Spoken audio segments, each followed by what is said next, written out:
There's no place to escape to. This is the last podcast. On the left.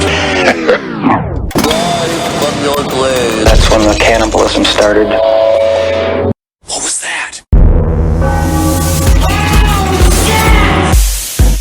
Now we're good. I'd like to say for one, as we start the show, I believe Robert Durst is innocent. Why are you coming out in favor of Robert Durst? I think he's cute and fun, and I think he's sweet, and I think he's got a bad rap. You love him for the money, Henry. You want to pull an Anna Nicole Smith and marry that millionaire. I'm just saying, if he gave me a chance, I could make the final years of his life in jail sweet years. He's going to do so well in jail. Every man has his reasons. Mm-hmm. I don't want to put that as a sort of blanket term for all murder. But I think with Robert Durst in specific terms, he has had his reasons. Yes, he killed his wife. Absolutely killed his wife. Just because he didn't like her, though. But that's not a good reason to kill somebody. It's a reason. It is there's a reason for everything. He killed that old man in cold blood and fucking chopped up his body with a bone saw. Yeah, he was old. He was in his 60s when he did that. And that takes physical work. Yeah. That's hard. 50s. Right? I'd say they should give him a medal for even being able to crack that guy's fucking spine in order to rip his head off. They're saying in order to rip his head off, he couldn't get the bone saw through his fucking neck bones. How many times, huh? He had to step on the neck and literally wiggle the head back and forth until it came off the body. And that takes reasons. That's good. Robert Durst, a man of reasons. It's good to treat your neighbor's head like a toddler's tooth. Just wiggle it out. What I off. What I think is a good way to get a near homeless man's head removed from his body is you tie a little string about it, tie it to a doorknob, slam the doorknob. Well, all right. All right. Am I paralyzed you with my Robert Yes. Durst defense plea? Yes. I mean, he made a bit of a mistake with the reality show. Usually when you're a triple murderer, you like to keep a little hush-hush. But he started speaking while peeing, and that'll get anybody in trouble. I can defense attorney that whole confession, but I won't do this here. Good. I believe that you can say he was sarcastically running out a conversation to himself.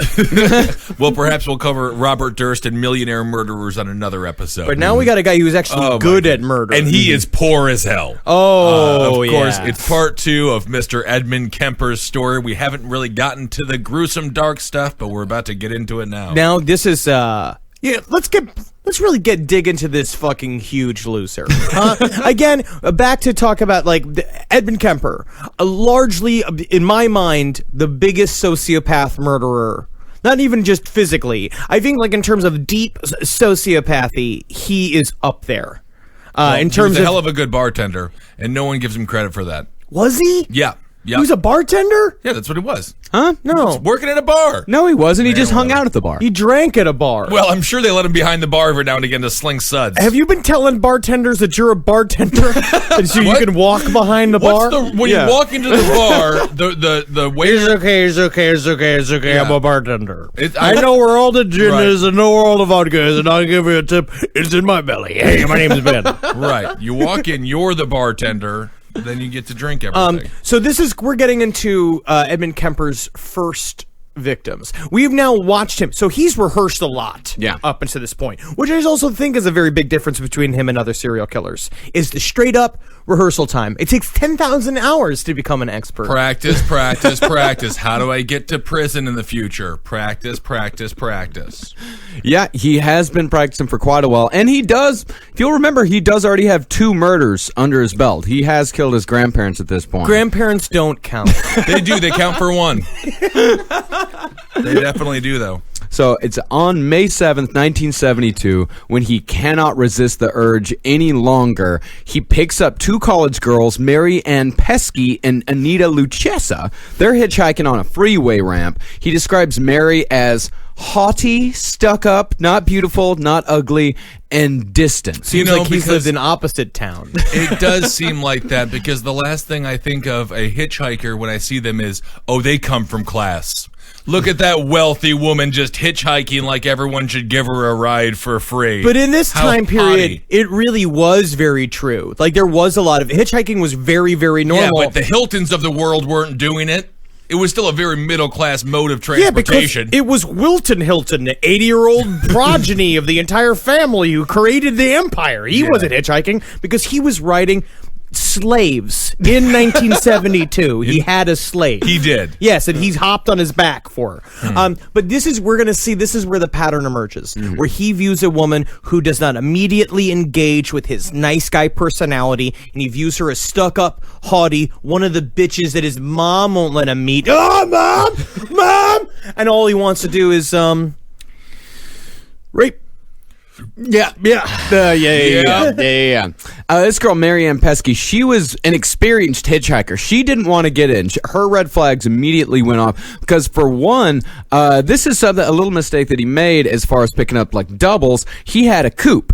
His Ford Galaxy didn't. You had to pull the seat back, Which is in a order very to get in. creepy thing to do, because essentially you get in that back seat. If you can't get through the front seat, you're trapped in the car. Completely trapped. So Marianne didn't want to get in, but Anita, who was new to hitchhiking and thought, oh, this big man, he's fine, she convinced her to get in. And Ed also pulled the watch maneuver. I got someplace to be. I'm sorry, I got to go to the giant shoe store. They're bringing in a shipment of leather to make me some new heels. I'm a performer. Yeah.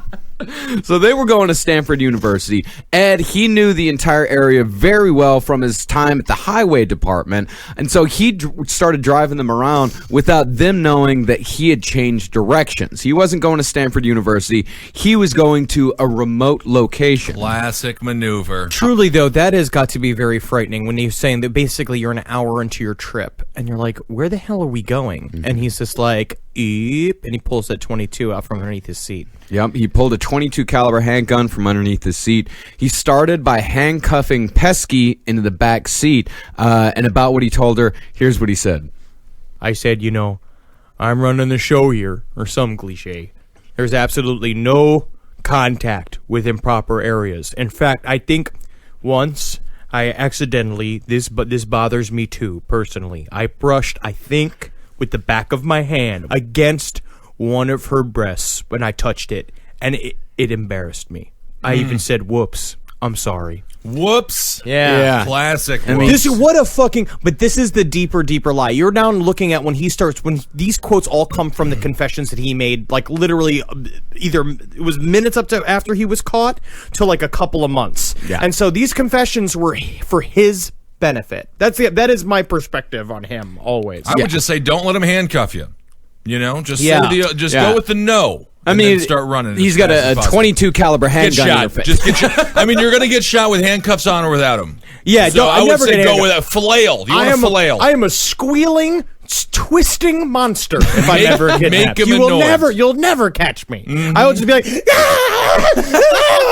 and I won't stop till I'm dead. The nightmares that person will remember, if they can just have the last memories being Henry squealing, flailing around, they'll never kill They'll again. never kill again. Yeah.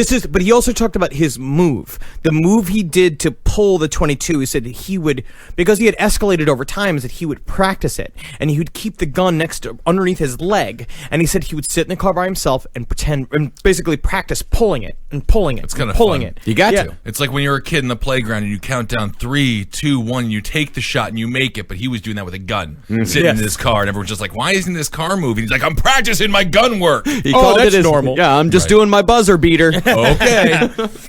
So he takes Luchessa out of the car after he handcuffs Pesky, and he locks her in the trunk. He comes back to Pesky. And he does this as a part of, he believes it's showing sympathy. Yes. Because he says, he's like, well, I don't want her to see what I'm about to do to her friends. It's the Very same nice. thing that he did with it, that he used to justify killing his grandfathers, that he said that he didn't want his grandfather to see his wife's bullet-ridden corpse slumped over her children's Little book. did he know his grandfather wanted to see that every single day he was alive. If he opened up his journal only been once, you would have seen he had sketched it a number of times.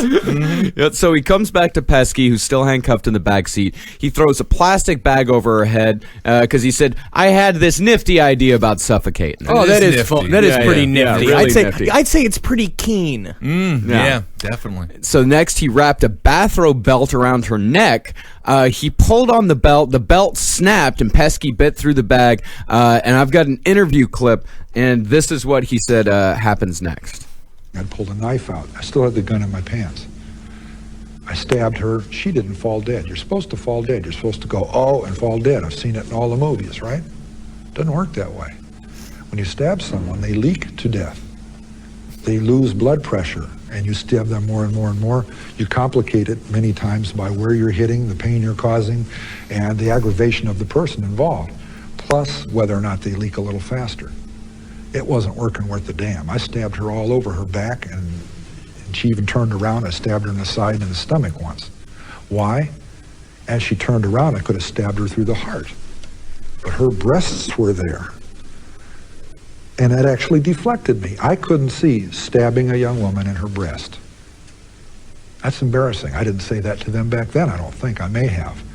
But that's humiliating to admit that I was that affected by her presence. I stabbed her in the belly. That had to hurt worse. I didn't do it to make it hurt. I was trying to shut her up. And she ended up getting her throat cut. And I learned the term ear to ear, what that meant, because that's the way it went. Absolutely interesting. What a fucking piece of shit nerd. I think like it's that thing where it's just like he just totally thinks that reverence like makes up for it. He really does. And he does. And while he's even describing it, he's so distant from it. Saying the term "she ended up getting her throat cut" is like she did it. Yeah. Yeah, because that's what he was saying, is that while that loving term, that loving thing when he's talking about her beauty and like wanting to stab her in the breast, up until then, he called her a straight up, stone cold, stuck up bitch. Yeah. Leak is a strange word. Yeah. Yeah. Spurt or drip or... Leak is accurate. Yeah. Yeah. We're just bags of meat, Ben. Yeah. Oh, yeah. I'm well aware. I'm full of soft meat. So he just had this gun with him the whole time, and why didn't he just use that? Because he forgot he had it. Yeah. Basically, you're going to find out later he forgot he had it stuck in his pants and he forgot to use it at all. Well, when you're big, you can lose things on yourself. I've seen you do it. I've seen you how many times you're like, "Hey, Henry, do I got shoes on?" And I'm just like, "Ben, how'd you get on the subway?" Yeah, exactly. So with Pesky bleeding out in the backseat, he basically goes over to kill the other, like to kill Yeah, when he opens up the trunk, and Anita asks, she said, "What happened to my friend?" Ed lied. He said, "I broke her nose because she wouldn't do what I wanted, so you need to come and help her."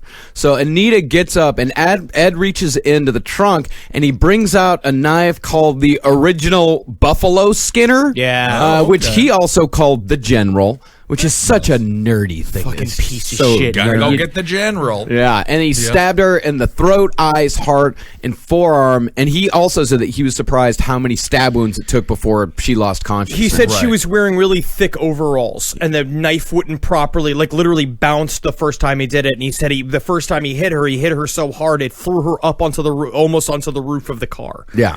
Right. And did he stab her boobs, or he didn't stab her boobs either? I No don't think boob stabs. No huh? boob stabs. No boob yeah. stabs. He's got a lot of reverence for the boobs, if you Yeah. haven't noticed by now. Yeah, which just sounds like a dude with a fucking Xbox headset going like, "The boobies are just they're so pink."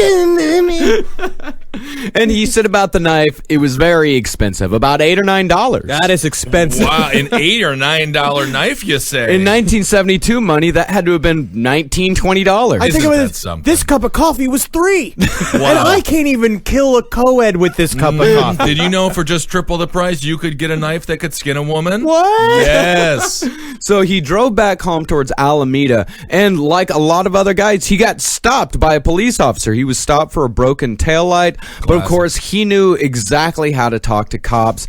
And Kemper said during the entire interview, he was excited, and he had the officer, he said that had the officer decided to just do a routine check and look into the trunk where the two bodies were, Kemper would have shot the cop in the back of the head. Would have just killed him on the Gotcha. spot. Because that's what he That's was. A big detail too about that first crime is that when he stabbed her and he put the bodies in the trunk and he closed the trunk for the first time, he panicked because he couldn't find his keys. Yeah. and he was saying that he was like, oh my god, I've lost my keys in the back of the car. Like, I'm fucked. And he ran. He was like, I'm gonna run. And that's how he realized he had forgotten about the gun. Is that the gun had fallen down inside of his pants, and he tripped over the gun like a fucking huge bumblebutt. And he tripped over the gun. He's a bumblebutt. And then had to go back, and he was just like, all right, Ed, check every one of your pockets. He's like, all right, okay, know what this is? All right, this is a chicken wing. Can't this start is, a car with that. this is a big fun, paper cowboy hat. Where I get that? Oh, I must have got that over at Suds. What's Yeah. up? Here's my key. Here it is. He was going to shoot himself in the leg with that gun like Plaxico Burress, it sounds like. It was just in his pants. He's got to stop wearing stretch pants or sweatpants to the murder. Stop being so casual. Indeed. So he gets home, carries the corpses into his apartment, which, by the way, he is sharing with a friend of his at this point. What does your roommate do exactly? It seems like he does a lot of it seems to be amateur surgery, but otherwise he's a fun guy, cool guy, hangs out with cops, cool guy. Yeah. Yep, he takes him inside. He dissects the bodies. By the way, his roommate was out of the apartment that night. Yeah, Good. Cool. That's better. Cool. Yeah. He had curling practice. Yep. Eddie, I'm going to curling practice. I won't be back for 5 hours, so if you do happen to kill two co-eds, you want to skin them in the living room, tonight's the night to do it. Okay, bye. Cool. I didn't even think about doing that. The roommate's to blame for all of this. Yep, he dissected the bodies, snapped some Polaroids, cut the heads off, and then had sex with the various parts of what remained. And talk about a guy who really jumped right deep into the cycle of a killer. My Yeah. God. And this is the other thing, too, is that, I think, to be honest, if I were to dismember a woman, I would remove the head last, because what I admire most about a woman is her personality. Well, and it's all in the head. But she's dead. No, but she's... Yeah, but there's some nothing. kind of block in my mind of like how could she be talking to me and joking around with me if her head's not attached to her body? Well, That's a good Ed point. Kemper, about that about that exact point, he said, with a girl, there's a lot left in the girl's body without the head. Of course, the personality is gone. Yeah, that's one of the things Choice. about murdering a woman. You lose all of her charms. It's all the conversation you miss. Right. About the heads, he said, I remember there was actually a sexual thrill. You hear that little pop and pull their heads off and hold their heads up in the air, whipping their heads off, body just sitting there. Mm-hmm. That'd get me off.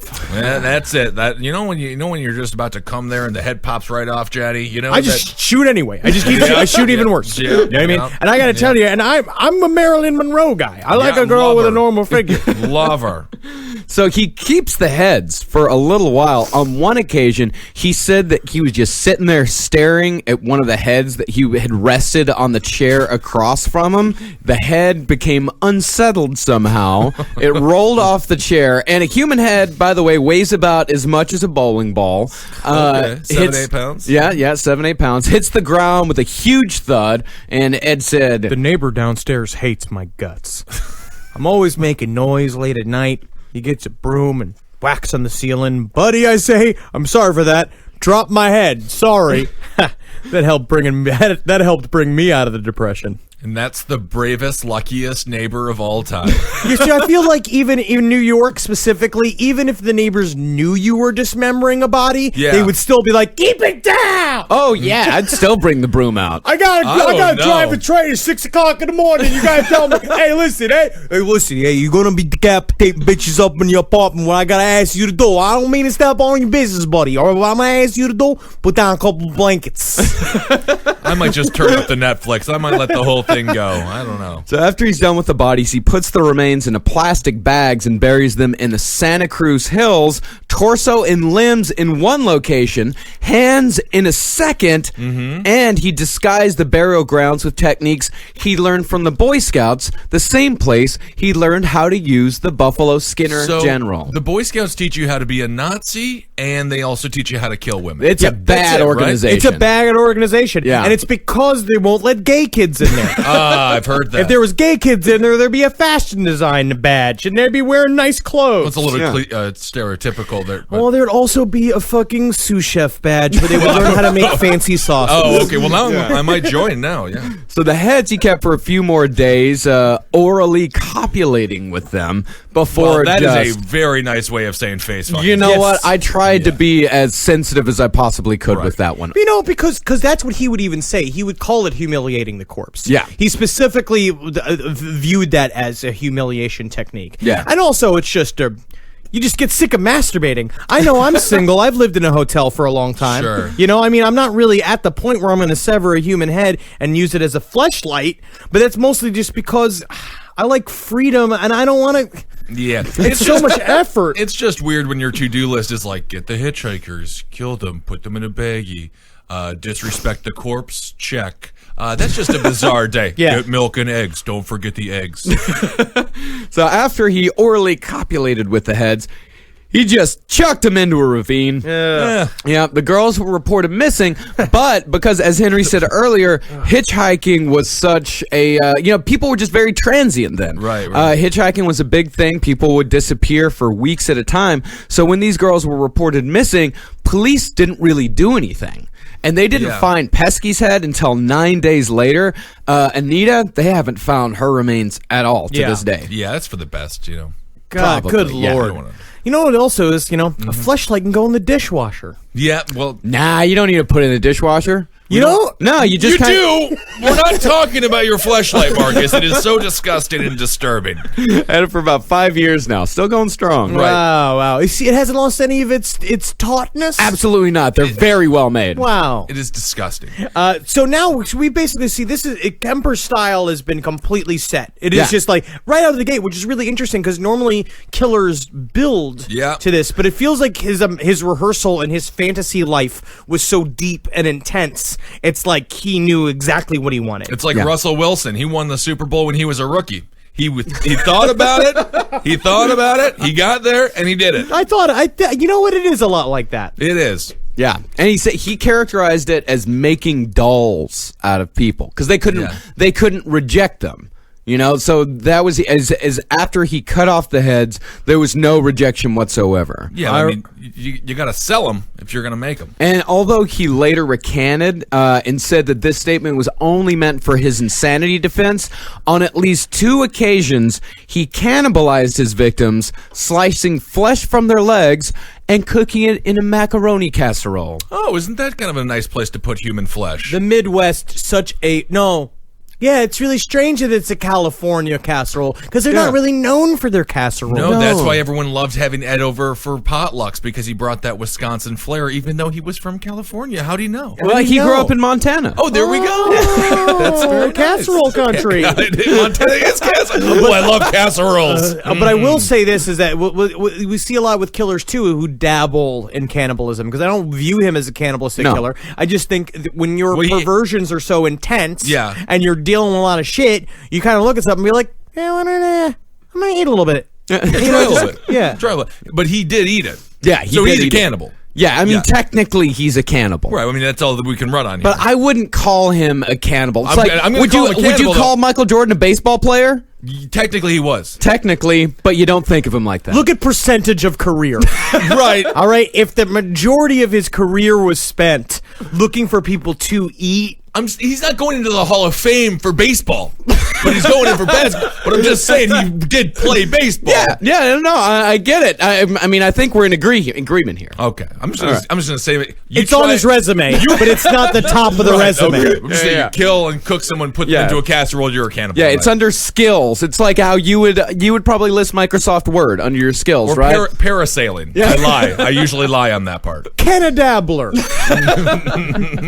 Yes. So all of his victims were chosen randomly on the spot. This wasn't a planned thing where he would plan out victims, and almost all of his murders from here on out would occur after fights with his mother. He'd have a knockdown, drag-out fight with his mother. He'd get extremely angry, and he'd say, like, all right, I'm going out.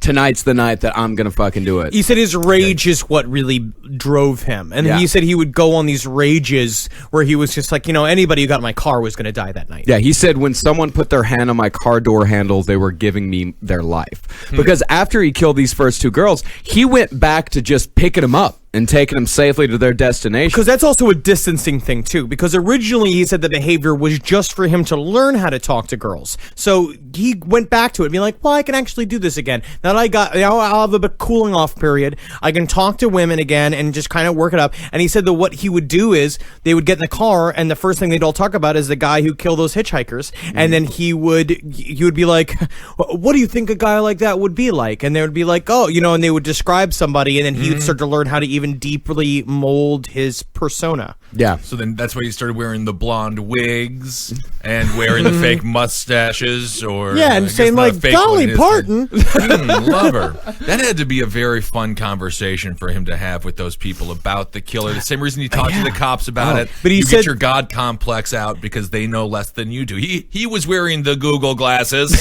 talking with somebody who had no information at all. But he definitely said that if they brought up the killer at all, they were definitely safe because he was too embarrassed to then kill them. Good note. So if you get into a car, what about that killer, huh? He's picking up everybody. Just no matter where you go, no matter what you do, you never know when you're with the presence. Yeah, of I mean that's just kind of my practice anyway. Start talking to a stranger, just immediately start jabbering about killers. Yeah, that's what I always do. Yeah, that's what I always do. I mean, it's a compulsion rather, and I don't really, and I'm uncomfortable, and I don't know what else to talk about. Because that's all I think about. It's killers and how reality's a thin fucking veil, and we live in a hologram of a deeper math, and it's harder to talk about that with someone you just met. Let's just go around the table real quick. Successful dates in the last month. Successful dates in the last month. I got none. Last night, I had about 3 glasses of scotch, and I watched The Wire for 2 hours. Not a date. Oh, that's not? No, another person. Okay. It's a date with Henry. I got lucky. I got real lucky. Okay, no.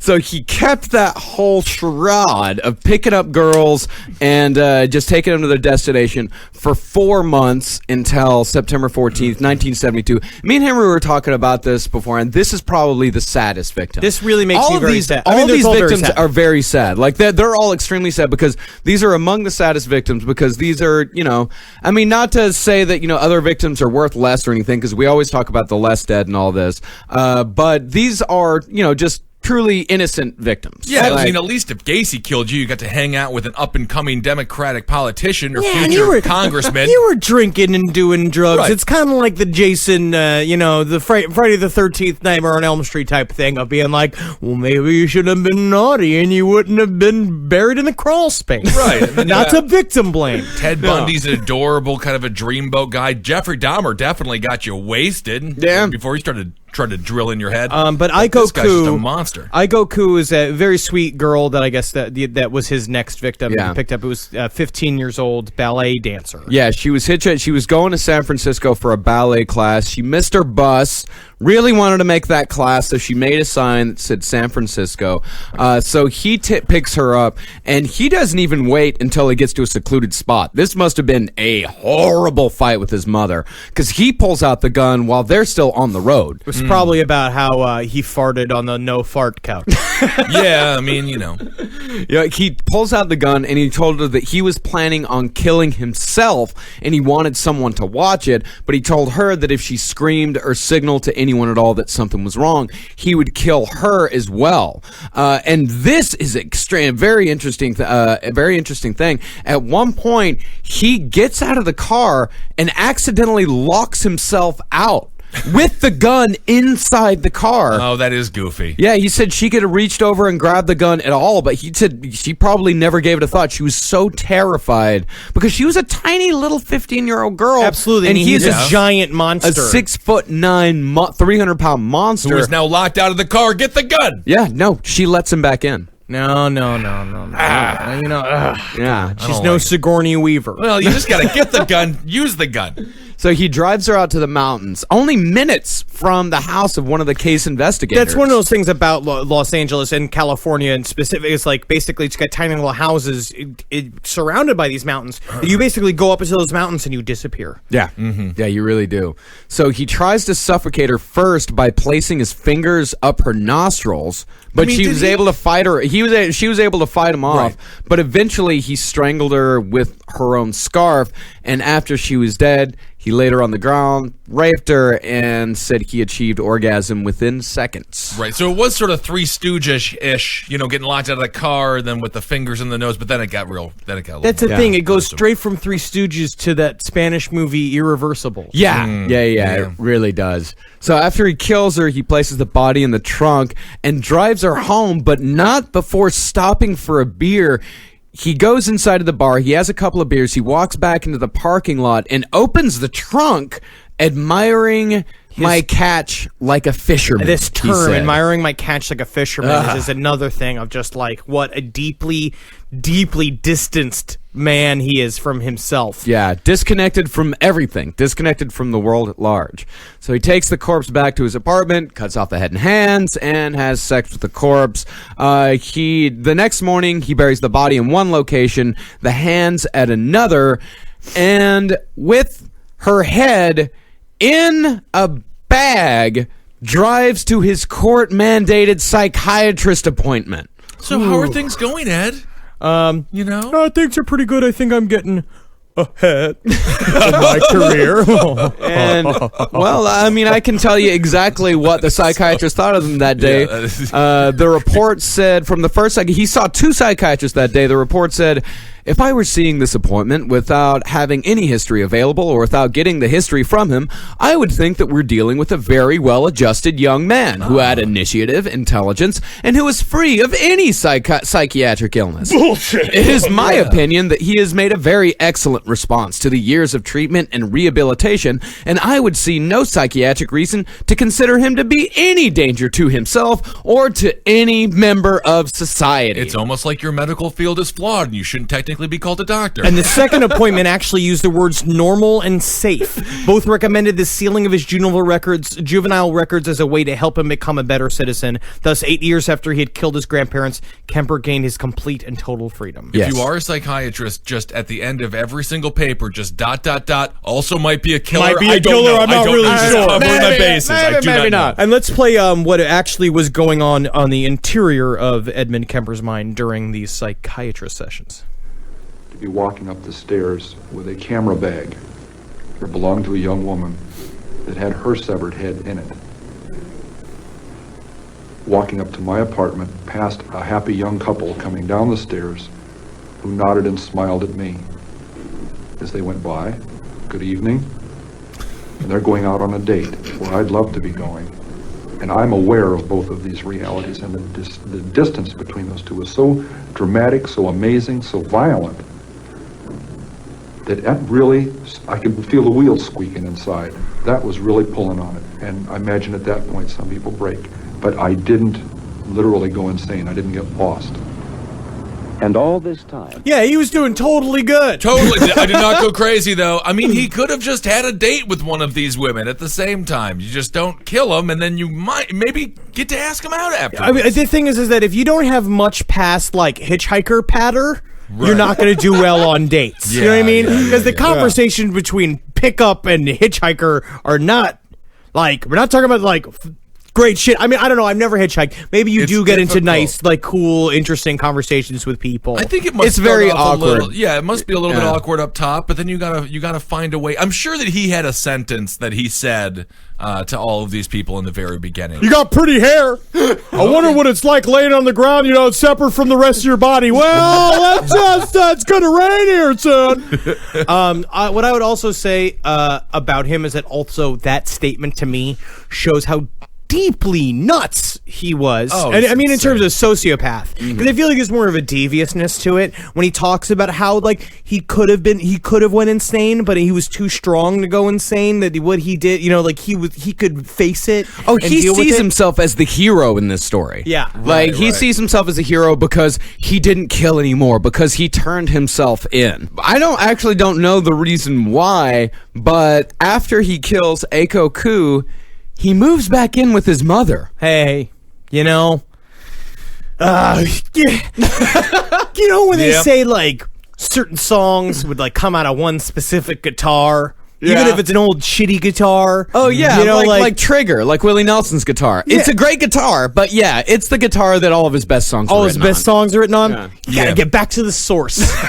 Honestly, Trigger is a bit of a It's a touchy word for Willie to be yelling across a bar. No, give me my trigger. Excuse me? What was that, Willie? What? No, it's the guitar. It's the one with the rope around its neck. Well, strap. Okay.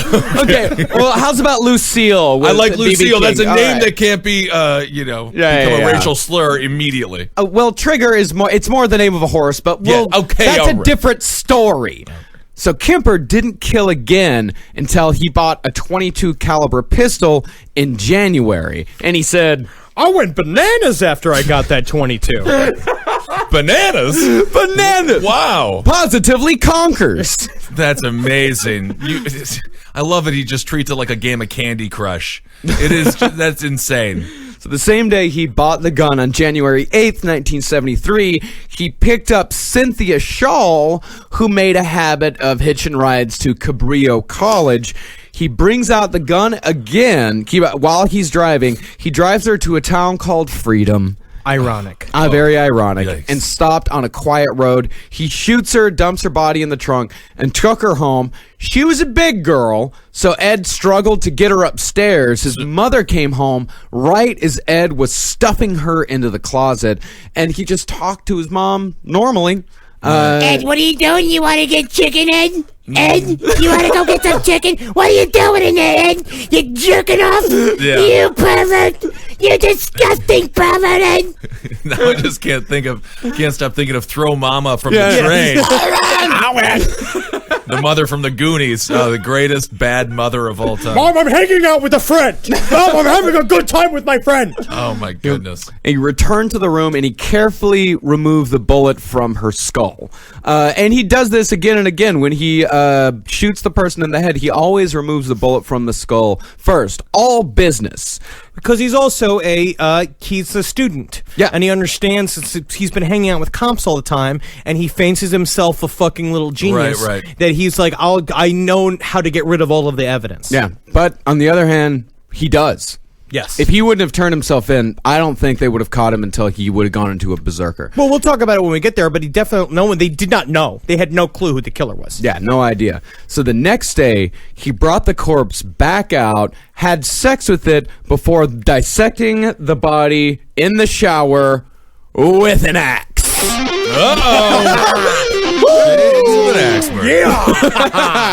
Yeah. Boy, that's so good. So how big of a gal are we talking here? I mean, I don't have the exact But dimensions. she was just larger. I mean, She was just enough- larger than the others. Yeah, Okay. because he usually went for petite women. Right, That was his. That was kind of his type.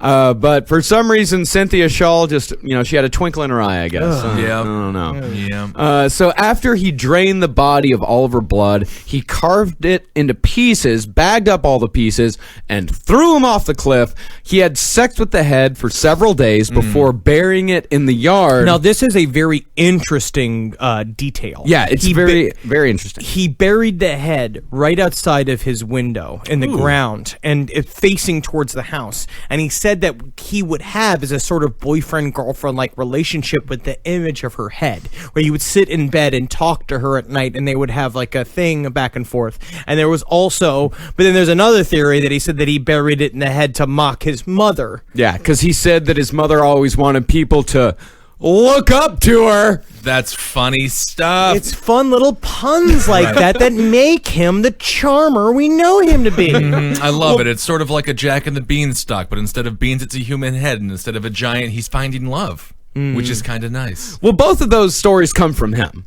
Because as we said at the beginning of the first episode, his story changes depending on who he's talking to. Yes, and what kind of effect he wants to get. Yeah, what kind of effect he wants. And I think he's also good at reading people. So he can tell. Yeah, I think he knows what the person wants to hear. He has a narrative. He has a story that he tells each time. It's the same story, just with different details. He straight up has like Tonight Show bits. Yeah. And they talk about it because there's another quote that we have later on. But are we going to play where basically a guy interrupts him in the middle of his story, and he's like, wait, you're gonna ruin the bit there. Yeah. And it's like this, he literally says it because it's rehearsed patter. Yeah.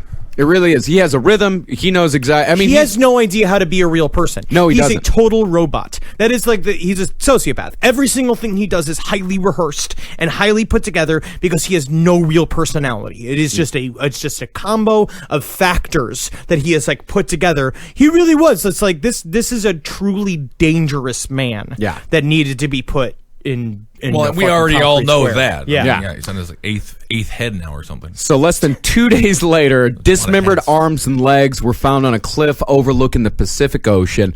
You gotta Then get him into the water, buddy. he didn't throw it far Come enough. on, get him into the water. Here's the funny thing is that he was able to make the torso into the water, but Sure. the arms and legs didn't make it. I guess he was winded from the torso. I Yeah, guess so. yeah. Also, sometimes big guys got that natural hook. Yeah.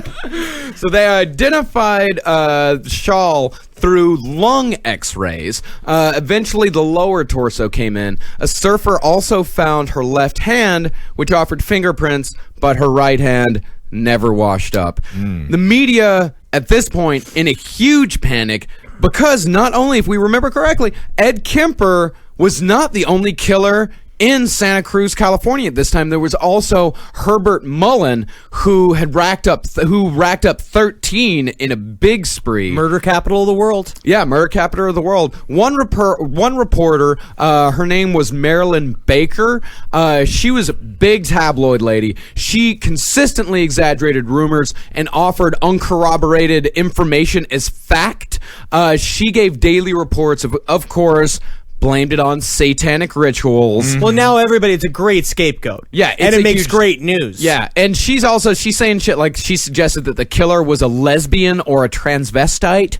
She started putting in these weird details that all the murders occurred on Mondays after dark and during a full moon. That's just kind of fun. Because also what it does, it's fun. is fun, It's yeah. cool as Super shit. fun, yeah, But yeah. it's also a way to differentiate the crimes. It also makes you, again, it's the idea of putting order to it. Yeah. Instead of it just being some random man that they can't find, they're basically saying it's a part of an established magic group. Now that everybody is doing hippy dippy bullshit and wearing lanyards all the time, Well, they think that they can blame it all on that. they've got to go find that lesbian satanic group that is also transgendered, and then boom, you've got your killer. Let me I mean, in the everybody room knows with it. them. That sounds amazing. Yeah.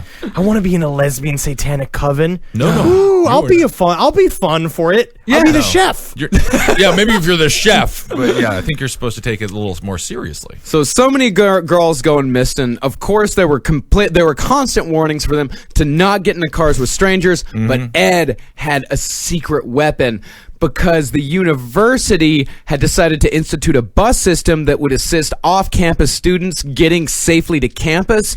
And it was a sticker. Ed had a sticker that his mother had given him, a university-issued sticker, so he could easily get into campus and pick her up from work. Yeah, because that's what they said, is That's that like- they were like, nobody get into a car that doesn't have a sticker. Yeah. And so he had a big sticker that had a letter A on it, which meant he had all access to the entire campus. Yeah.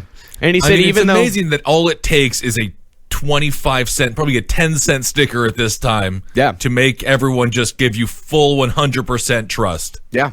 And his next victims, he used that sticker to his advantage. February 5th, 1973, had a violent fight with his mother. Ed called it a real tiff. And drove to campus. Actually drove on campus where his mother worked. If we're going to have a fart couch and a no fart couch, then they need to not be next to each other. That's true, because when you got a fart, yeah, you just want to do it right there on the couch. He picks up Rosalind Thorpe, who was just coming out of a lecture, and then picked up 21-year-old Alice Liu. He shot both of them in the head while they were still on university grounds. And in one account, Kemper said that two young men were at a security gate, but when they saw Kemper's university sticker, they just waved him right on through.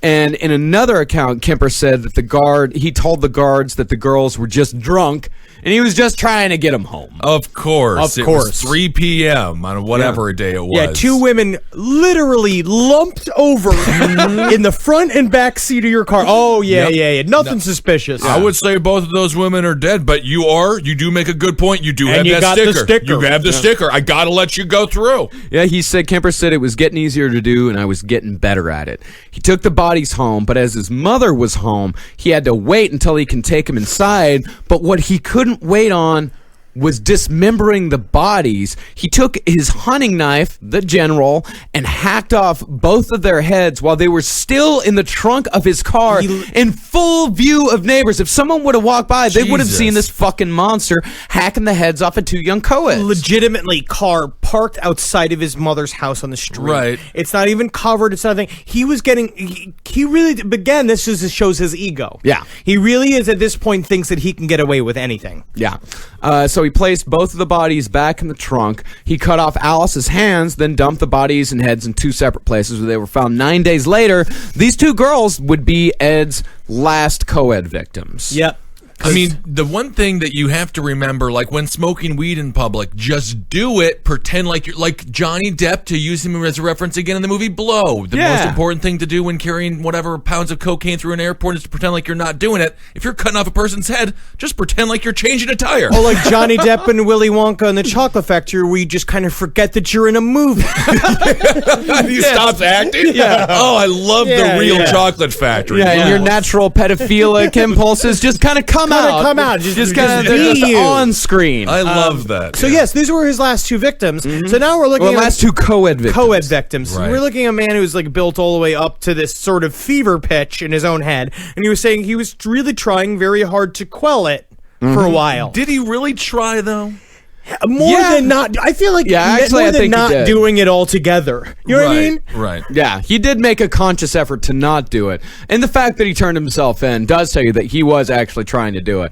But pretty soon after he killed these two girls, a police officer, he was checking through gun licenses. And the way they found this, too, is very interesting. Yeah. Is that this, so his record was expunged for killing his grandparents. And so they were going through driver's licenses, because there's like a random sweep where they go through a bunch of gun license things, like forms and shit, and make sure everything's up to date and everything's up to par. And they were going through, and they're like, "Oh, Eddie Kemper. Oh yeah, that big fucking the bubble butt who was hanging out and being annoying." I remember him. Yeah. I was like, "Yeah." It says here, it's like, "What is this thing?" And they noticed that back in the day, instead of issuing a new card, they literally would just cross out your record on the card. They'd black it out, kind of like redacted on classified. But it was like forms. with the marker. Yeah. And so he's like, what does it say underneath this thing? And he looks at it, and basically he sees through the marker that he was put into an insane asylum for killing his grandparents. And he's just like, you guys know that Eddie Kemper murdered somebody? And they're like, no. And he's like, yeah, he killed his fucking grandparents. And they're like, what gun does he have? And he's like, he's got a massive 45. Yeah. And so they're like, we got to go get him. We got to go get this gun. And they all knew him. And so they're like, well, this guy's 6'9" and 300 pounds. Who wants to go get the gun from him? Right, and if he throws you over the top rope, you're out. So you can't come back into the investigation. Yeah. So. So they sent the rookie. They sent a guy, they literally drew straws, and the rookie lost. And the rookie is literally this tiny guy. When I saw an interview with him, and he's just like, so I just, I knew that, so it was up to me. Go roll up Eddie. So I rolled on over to the car, and they were saying they have a hard time finding the address. And they went over to basically, he went around looking. It was like one of those things where it was like 609A, 609B. There was a bunch of different houses all in a cul-de-sac, and he couldn't see anybody, and he was looking around, and finally he said, I saw a pair of feet hanging out of the car, and he walks up to him, he's like, excuse me, sir, is that you? Can you point me towards a 609A? And he was like, and then I watched Ed Kemper get out and get out and get out of the car. Because he was like, it's just all of his body come and pour out of this car, and him standing all the way up. And he was like, can I get your gun back? This guy approaches Kemper like Wayne, or like Garth did in Wayne's World when he confronted the bully with the Excuse me. I'd like to get by now. But he said then he went into, so then Eddie then in his mind starts going paranoid. He's like, what gun do they want? Yeah. Because he's like, I got a 45 in my house, but I also have a shit ton of other fucking illegal guns in my And I've house. also got that 22 that I've been killing all these girls with. Inside of my car. Yeah. And so finally when he said the 45, he was like, oh, yeah. I'll give it to you. Yeah. God, that's got to be just such a strange thought process of, hoping they don't know the right gun. Yeah, it really is. So there was also a young blonde girl there with Ed, and if the cop hadn't come, he would have killed that girl. Yeah. So he just let the girl go. And 2 months after he killed those two girls, I'd say he started to play what I could only describe as Russian roulette with other people's lives. He just started picking up girls just to test himself, just to see if he could pick girls up and not kill them. Right. But here's like some ridiculous irony. There was two girls that he picked up. He looked exactly the same as Marianne, as the first two victims. The first two. They wanted him to take them the wrong way to their destination, which would have taken them straight to the site of the first two murders. But Ed knew the right way. He's like, no. You don't go this way. We have to go this way. And that's the amazing irony, is that he scared those two girls more than he scared any of his victims. Absolutely, because they were freaking out because he was just like, no, let me take you the right way. Let me take you the right way. Yeah. And he did it, and then he dropped them off. But it was this point. So that mounting pressure from inside his own brain to kill. Yeah. Meanwhile, with the cops buzzing him for that gun, Yeah. has started firing up his paranoia. He thought that the cops were playing a cat and mouse game with him. He Yeah, thought they were just stupid. Yeah, it was just complete coincidence. So after that, he spends an entire week thinking about, okay, it's time. I am going to go to the delta of my crimes, and it's time to kill mommy. And he would go through it that Sunday, Easter weekend. Yeah. So I think there's a part of him that thought that maybe if I kill her, she'll come right back, huh? Yeah, you never know who's going to rise on Easter. So he walks into her room on Saturday night while she's reading. She slams her book shut and she said, Oh my God, now I suppose you want to stay up all night and talk. I mean, she was a cold woman. She was a in her very own cold woman. way. Because that was the thing, is that he was such a fucking huge, dorky fucking mama's boy that he would go and sit on the corner of her bed every night and like tell him about his problems and his feelings, and she hated him for it. yeah. He was just a gigantic nuisance. Yeah. Right. And he said he just goes, nope, and left the room and returned 4 hours later with a claw hammer. And what's also very interesting in one of his first interviews, he breaks into tears talking about this because he says he was psyching himself up all night. And you see, because every other victim he talks about with sort of a smugness, sort of like a thing above him. I pulled one over on them. Yeah. Right. Or they deserved it, blah, blah, blah. And then that thing we said, it's not that I did a horrible thing, but it's a horrible thing happened to them. Yeah. Right? And so he was, of course, very conflicted about killing his mother, but he knew he had to do it. That's when you stare into the window and you look at your own reflection and you're like Annette Bening in American Beauty and you're like, I will sell this house today. I will murder my mother today. I will do it. So he bashes her head in as she slept. He rolls her over, slits her throat, and he said that he was shocked at how easy it was to kill her, that she died just as easily as all the rest of them. Oh, an elderly sleeping woman? That wasn't the most difficult kill you've ever honest, had? I imagine he thought she was like fucking King Koopa when they come back right. black and white and start changing flashing red. Yeah. Yeah, I wonder what he thought was going to happen when he did stab it. Like light was going to come from her or something. I don't know. She was going to turn into a stronger demon force, like in like at the end of Ocarina of Time when you think you've beaten Ganondorf, and then the tower blows up, then you got to deal with super big Ganondorf. Ganondorf, more like Momendorf. pretty much. Yeah, Dead Alive. I was thinking as well. Oh yeah, that's right. So he then decided that, quote, what's good enough for my victims was good enough for my mother. Oh, very nice of you, Ed. It wasn't very nice. No. He cuts off her head, has sex with her corpse. He goes a little bit further. He removes her vocal cords and throws them in the garbage disposal. But they won't grind up because they're too thick. Yeah, they keep popping back out of the garbage disposal into his face. Yeah, and it's like it seemed appropriate as much as she bitched and screamed and yelled at me so much over the years. Even when she was dead, she was still bitching at me. I couldn't get her to shut up. Yep. Yeah, I wonder if when he was having sex with his mother's head, if he was just like, I think this is a career-defining moment. You know what? I think this is how people are going to define my entire life. This is my Saving Private Ryan. This is great. So he spends the next few hours yelling and screaming at his mother's head. He places the head up on the mantle, yells and screams at the head, and then just starts throwing darts at her face. He That was is fun. upset.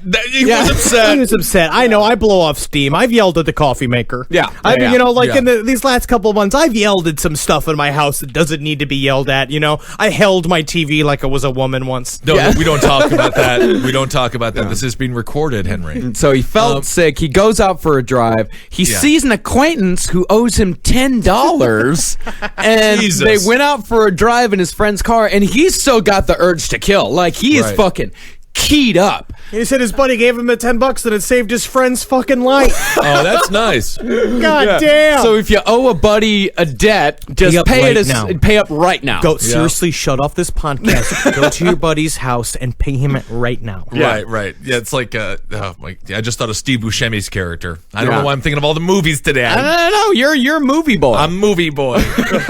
and Billy Madison. Call up your friend or make sure that you're good with everybody in the world because you never know when one of your friends is a serial killer and you want to be safe on his list. So he's still keyed up, and he also realizes that there is one person in this world that's going to miss his mother, her best friend, Sally Hallett. So he calls her up. He invites her over for a surprise dinner with his mother, and when she arrives, the first thing she said was, Let's sit down. I'm dead. Really? Yeah. Wow, I didn't know he that. hits her in the with a brick, strangles her first with his hands, and then uses the same scarf that he had used to kill Aiko Ku. And he did it with such force that he broke her neck. He later recalled, I had broken her neck and her head was just wobbling around with the bones of her neck just disconnected in the skin sack of her neck. So Skin sacks of the neck. Oh, man. So he placed Sally's body in his bed and spent his night in his mother's room. The Did next he play morning... beer pong with her butthole or anything like that? He's already got the dart game going with his mother's head. Please, beer pong. He was playing it like a wine glass. Oh, I see. Right. Yeah. That is fun. So the next morning, he leaves in Hallett's car, but not without leaving a note for the police on his mother's bloody mattress. It read, Approximately 5:15 a.m. Saturday. No need for her to suffer anymore at the hands of this horrible, murderous butcher. It was quick, asleep, the way I wanted it. Not sloppy and incomplete, gents. Just a lack of time.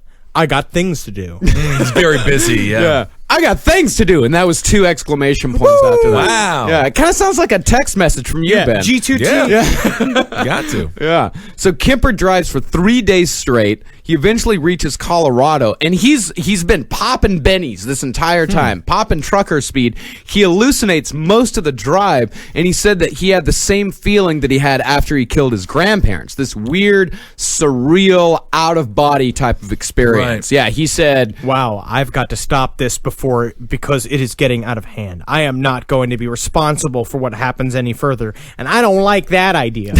No, definitely not. So this is what I want to say. To me, what this shows again is, guys out there, when you're driving, wear a seatbelt. Because you don't know, Seatbelt. 60% of the guys on the road have just killed 8 women, their mother, their mother's best friend. And they're driving around on bennies. So be careful and buckle up. And he was expecting a manhunt because the police Because he found- thought that this was a part of a big fucking intricate game with the police. Yeah, he thought that the police had been watching him, and as soon as he took off, the police were going to raid the house, find all the bodies, but nobody gave a fuck that Clarnell and Sally were dead. Let's just face it.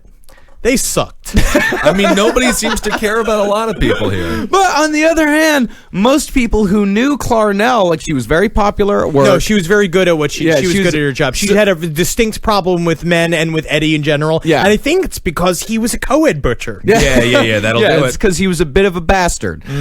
So 3 days went by. He heard no word on the radio of anyone finding the bodies. He stopped in Pueblo, Colorado, called up the Santa Cruz PD to confess to the killings.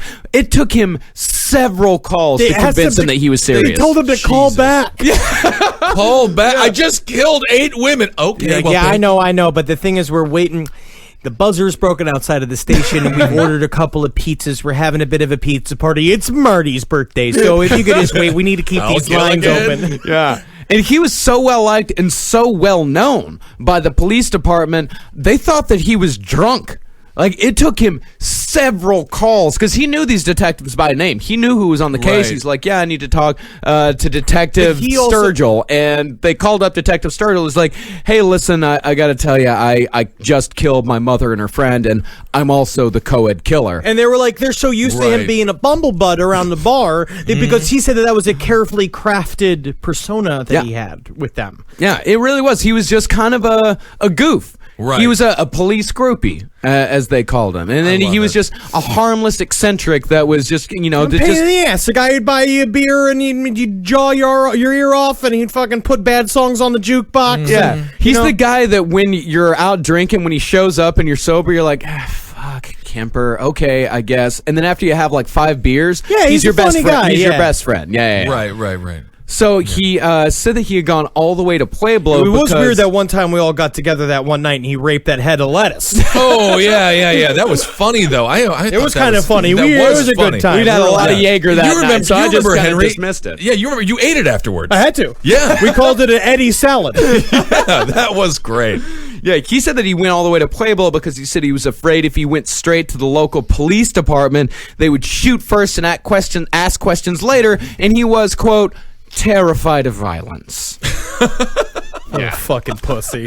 Yeah. So, and I really do think that if Ed hadn't turned himself in and hadn't killed his mother, very likely he could have reached Bundy numbers. But once he killed his mom, it was all done. Well, he was, as we said in the first episode, he was a displacement killer. He couldn't kill his mother, so he killed the next best thing, the women that his mother wouldn't let him meet. But after he's caught, he said multiple times, if I was on the street, I'd kill again. Yeah, he said it. He went out and said it, which everyone else is. That's where I would say he's the only honest thing he said. Yeah, where all the other killers would be like, Dahmer found Christ and everyone knows stuff. Where it's just like he knows. He knows exactly what he is. It's interesting. It's almost like a horror movie in the way that they found what he found what was cursing him this whole time. His mother. It's like when you find the bones and you have to put him in the sunlight at 5 a.m. to break the curse. But there's a 4-sequel contract that forces you to make more after you make the awesome ending of the first one. Right. So Kemper pleaded not guilty by reason of insanity, but 3 different court psychiatrists declared him to be sane. This is very interesting. Kemper, his diagnosis has been used since then as the standard for what legal insanity is, i.e., by reason of disease or defect, the defendant did not know what he was doing was wrong. Yeah. So that's still used to this day as far as the insanity defense goes. And when they asked him what he thought was a fitting punishment, he said, you know what, I've been thinking about this moment from childhood. He told the judge that he ought to be tortured to death. But the death penalty at the time was suspended nationwide, and he was sentenced to life in prison. Spent a short stint in the California Medical Facility in Vacaville, California, and here he met up with his nemesis, his only competition, Herbert Mullen. God, Herbert! This would have been a fun time for him and the judge to play Gas Chamber. Yeah. His favorite childhood game. That's true. Yeah, so he killed 13. He believed that he was trying to prevent an earthquake. Yeah. And Kemper said he was just a cold-blooded killer, killing everybody he saw for no good reason. All right? You're a no-class killer, I'd say. Yeah. That's what he yelled at her. Yeah, he's like, you're a no, and he would tease her. He would call him Herbie because Herbert hated it. Because Herbert had a high habit of singing in a high-pitched, squeaky voice while people were watching TV. Yeah. It was just like, bunch of idiots watching the TV. What are you gonna do? What are you gonna do about it? It's a real odd couple. I love it. Oh, yeah. So finally, Kemper got sick of it, and he got into the habit of throwing water on, like a cat, like you would a cat. Right. He would throw water on him, and then he said when he was a good boy, I'd give him peanuts. He that's said kinda that, yeah, nice. he said that was effective because pretty soon Herbie would actually ask permission to sing. He trained this man like a cat. What an annoying room of losers and maniacs. It is. It's just like it's like that's the thing is you could see this context of just being like a group of just fucktards that are just the worst dudes to hang out with. Yeah, there's one guy just saying like, and you got a bumblebutt just going like, "Shut up, parrot! Yeah, it's a Throwing peanut, you peanuts parrot." Meanwhile, you're just a rapist trying to calmly watch some baseball. Right. And It's you're like- just sitting there, just guys. Yeah, it's like grumpier old men or grumpy old men, but just in prison. Classy art thief who's forced to be dealing with it, and just being like, "Where is in my tea? I remember when I stole the Mona Lisa from the Louvre, and now I'm here. Oh fate, cruel, torturous fate."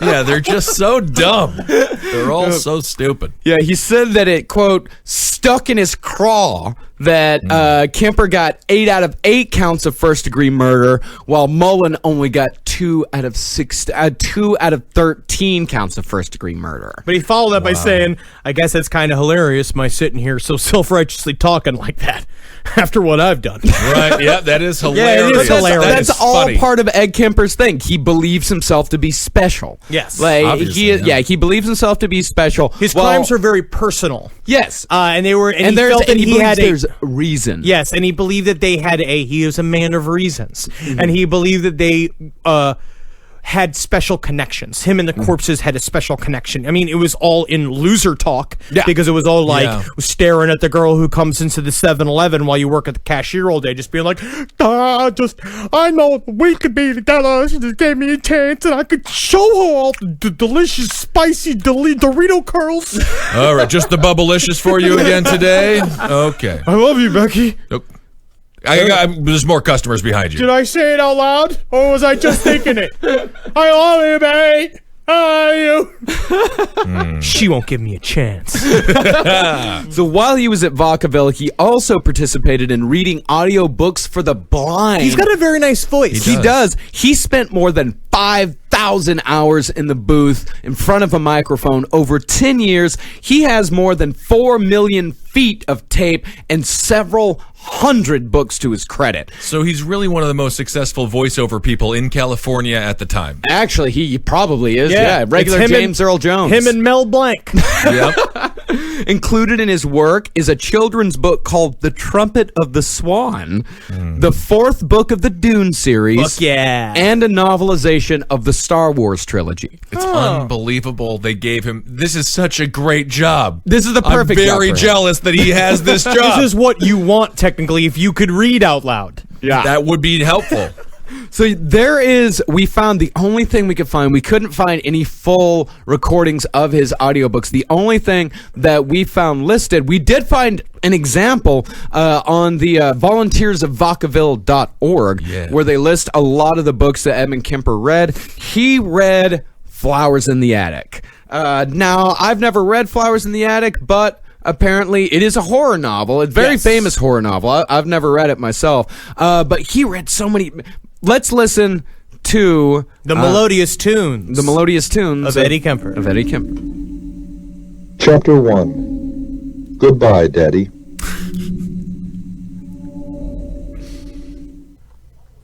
Truly, when I was very young, way back in the 50s, I believed all of life would be like one long and perfect summer day. After all, it did start out that way. There's not much I can say about our earliest childhood except that it was very good, and for that I should be everlastingly grateful. We weren't rich, we weren't poor. If we lacked some necessity, I couldn't name it. If we had luxuries, I couldn't name those either, without comparing what we had to what others had, and nobody had more or less in our middle-class neighborhood. In other words, short and simple, we were just ordinary run-of-the-mill children. Cool. Chapter 1, paragraph 1. Flowers in the Daddy. I love it. What a great little. He also wrote a series of short stories. That I can't find. If anybody can find it, please send it to me. I've been digging and digging and digging. I can't find any of it, but he definitely wrote a bunch of short stories. And I think most of them were called like "Mommy's blowing me again." You know what I mean? It's all just like stuff like that. Yep. And if you can't find them, just write your own and just sign it Ed Kemper. Who knows? We're not going to know the difference. Who knows? Yeah. So right now he's still alive. And he's in Folsom State Prison. Here's a very interesting thing. Folsom also has an insurance agency called Kemper Preferred. Interesting. It's a real interesting thing. So Ed, of course, ever the talker, he has one of the most famous quotes in serial killer history. When he asked, "What do you think now when you see a pretty girl?" he said, one side of me says, "Wow, what an attractive chick. I'd like to talk to her, date her." The other side of me says, "I wonder how her head would look on a stick." classic, though. Yeah, I mean, that's it. every It's like a time I look cake at a pop. person. Yeah. That's an absolute classic one. I mean, that's Yeah. up there with I ate her buttocks. I did not fuck her though. She died a virgin.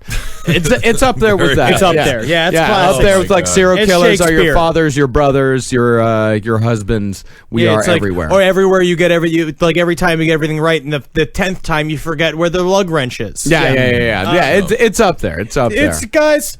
Yep. This is. I just think it's interesting. I just think it's like fucking learn how to talk to people. Well, I mean, you know what to talk to. Don't be a big fucking bumblebutt. But If you're that's- ever described as a bumblebutt, seek to change it. Yeah, I mean, unless it's really funny and people love you because of your bumble butt. Yeah. There's plenty of lovable bumblebutts out there. We got 3 right here. We're They all call us a couple of bumblebutts. bumblebutts. Yeah, Butts. a trio of bumblebutts. Uh-huh. That's what we are. A confederacy of bumblebutts. How's that? I love it.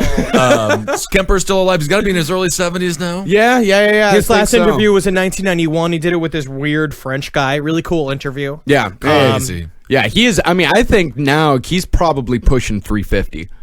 Oh, he's a big. yeah. He's a big one. You don't eat very healthy in jail. Yeah, all Yeah, that Or in porridge. prison. Yeah, he's gigantic. But yeah, that's Ed Kemper Wow. part 2. Yeah, we really wrapped that one up, man. Jesus What a Christ. tale. Yeah. So again, don't hitchhike. If someone says put on the handcuffs, don't do it unless it's a really saucy BDSM situation Let and you guys them are kill friends. you. Yeah, let them kill you quick. Make them kill you quick. Or fight back and don't die. Yeah, figure out a way. Yeah. Figure out a way. All right, everyone. Thank you so much. So for glad listening. I'm normal. This is Yeah. one of those listeners. Yeah. I mean, honestly, always with the big hitters, the brains of these guys. I am not envious. No one's envious of them, but it is just it's an awful existence for everybody. Yes. It really is. Hail Satan, thank you for your gifts. I've used magic this week and it has helped me. Shout out to the person who gave you the drawing, Henry. An amazing Brittany. Gacy drawing. It's Brittany, that painting is amazing. It gave me true magic power. It is Yes. up in my bedroom right now, and it will scare whatever human ends up in there. You made him lonely for another 3 months, but that painting's going to last a lifetime. Yes. So that's amazing. And we've also got to give a shout out to Lisa Willis. Lisa Willis for a very generous donation. Thank you so much. That really, really, really helps us out a lot right now. You're the best, Lisa. Yeah. You're the absolute best. Yes. Yeah. And we'll see you soon. And thank you so much for listening. Thank you, Miss Lisa Willis. And if you guys want to donate, if you donate $25 or more, you get a free Last Podcast on the Left t-shirt. Go to cavecomedyradio.com/Last Podcast on the Left. To do that, $25 domestic, $40 international. Be sure to go to iTunes, rate and review. That's really helping us out a lot. Follow us on Twitter, LP on the Left. We've gained quite a few followers there right now. We're posting all kinds of great shit on there. Join the Facebook group and live show on, let's see here. 28th, I believe. I believe it's the 28th. Yes, live show on Saturday, March 28th, here at the Creek in the Cave, 1093 Jackson Avenue in Long Island City, New York, off the G train, off the 7 train, off the E train. We're going to be starting at 10 p.m. It's going to be a fucking amazing live show this month. I'm very excited. It's going to be a ripper and a dumper. Ripper and a dumper. Both of those. And Heil Geen, ladies and gentlemen. Heil me now. Do it now. Have I done a hail yourselves? If we Yeah, haven't that's a done good that idea. yet? That's a good one. And magustulations to everyone. To every single one of you. For more shows like the one you just listened to, go to cavecomedyradio.com.